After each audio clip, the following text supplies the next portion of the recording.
안녕하세요. 행정인 금융TV 김현행교사입니다. 네, 오늘도 좋은 주제를 갖고 찾아왔습니다. 네. 요즘에 민간 임대주택에 관한 특별법에 따라서 임대사업자로 시군구에서 등록을 해서 사업을 하시는 분들이 굉장히 많이 있습니다. 여러 가지 세제 혜택이 많아서 그렇게 임대사업자로 이제 등록을 해서 사업을 하시는 분들이 많은데 그런데 이렇게 임대사업자로 등록을 해놓고 실수를 하는 경우가 굉장히 많이 있습니다. 임대 의무 기간이라는 게 있거든요. 그러면 이 기간에는 본인들이 거기다가 이제 전입을 하거나 그 기간에 양도를 하면 안 되는데 이런 것들을 위반하는 경우가 많으세요.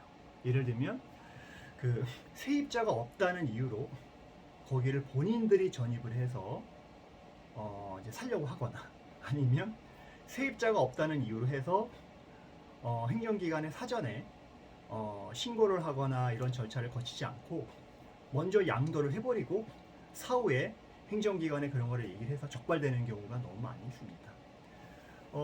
이런 경우에는 과태료 처분이 될 수밖에 없습니다. 그래서 법조문을 좀 하나 볼게요. 임대주택에 관한 특별법 있죠. 임대주택에 관한 특별법 보시면 43조에는 임대기간이 임대의무기관과 양도라는 규정이 있습니다.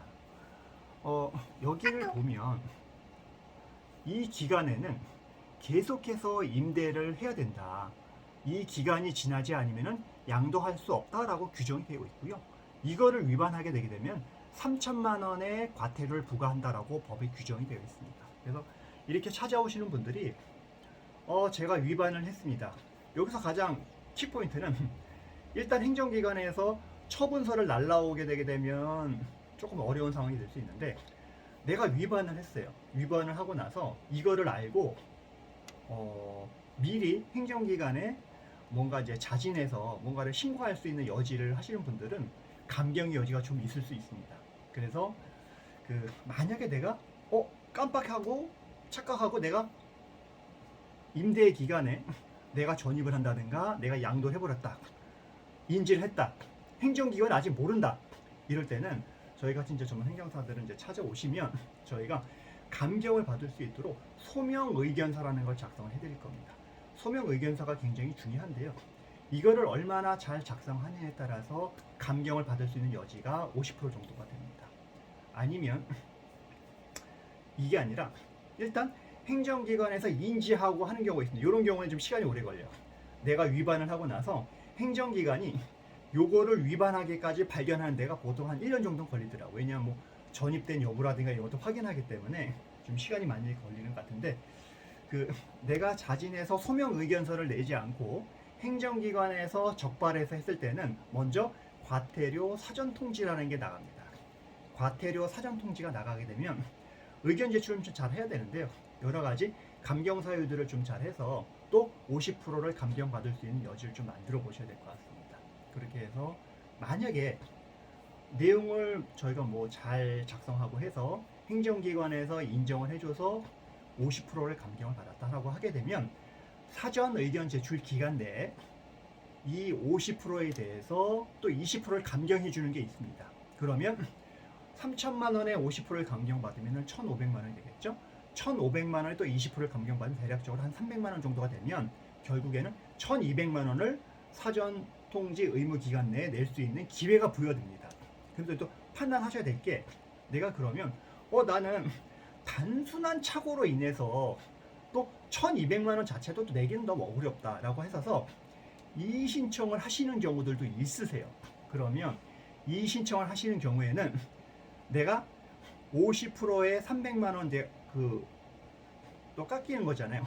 원래는 1,500만 원 내야 되는데 의견 제출 기간 내에 하게 되게 되면은 20%를 또 감경받기 때문에 300만 원 깎여서 1,200만 원을 내는 건데, 그래서 그 기간 내에 이거를 안 내고 내가 이의 신청을 한다 그러면은 20% 감경받는 걸 포기를 하셔야 됩니다. 그리고 1,500만 원에 대해서 과태료에 대해서 이의 신청을 하셔야 되는 거예요.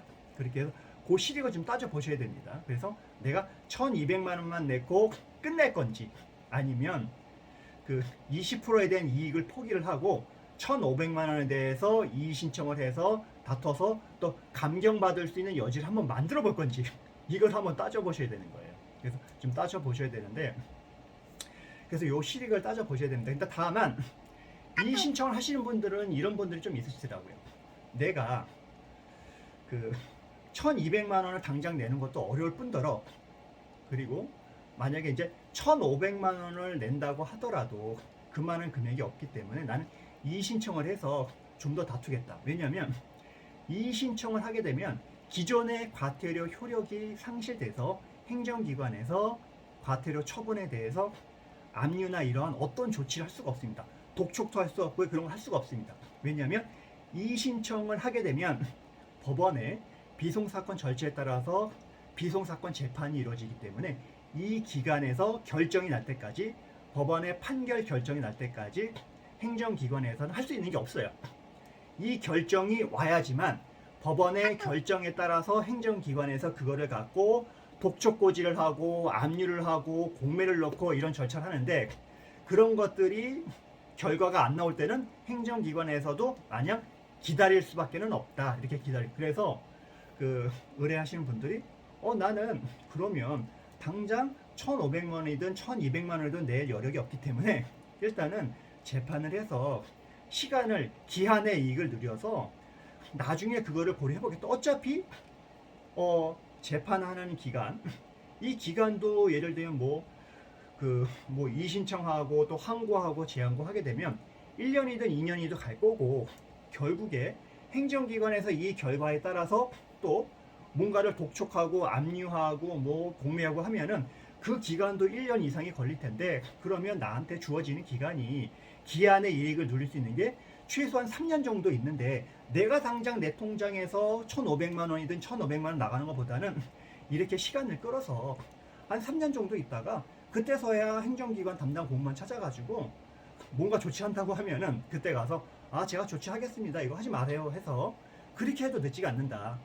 어차피 내가 내 돈을 빨리 내는 것보다는 대략적으로 1년이든 2년이든 3년이든 시간을 벌어서 그때 담당자하고 좀 얘기해가지고 좀 분할해서 내든지 어떻게 해서든지 이렇게 낼 수도 있는 부분인데, 한 번에 내고 이렇게 하는 것들은 좀 억울하고도 그런 게 있기 때문에 이의 신청을 통해서 다퉈봐서 감정의 여지도 만들어보고 시간을 많이 해서 기한의 이익도 2년이든 3년이든 벌어가지고 그때 낼 수 있도록 만들어 보겠다라는 취지로 해서 이의 신청을 하시는 분들도 있다라고 하시는 분들도 있으십니다. 그래서 이제 이러한 어떤 차이점이 있기 때문에, 그래서 오늘 요지는 내가 위반을 하게 되면 빨리 전문가들 찾아가서 소명 의견서를 어떠한 전략에 따라서 어떠한 내용을 해서 구성을 해가지고 공무원들을 설득을 해서 감경을 받을 수 있는지 여지를 만들어 보고, 그렇게 해서 1,500만 원으로 감경이 됐을 때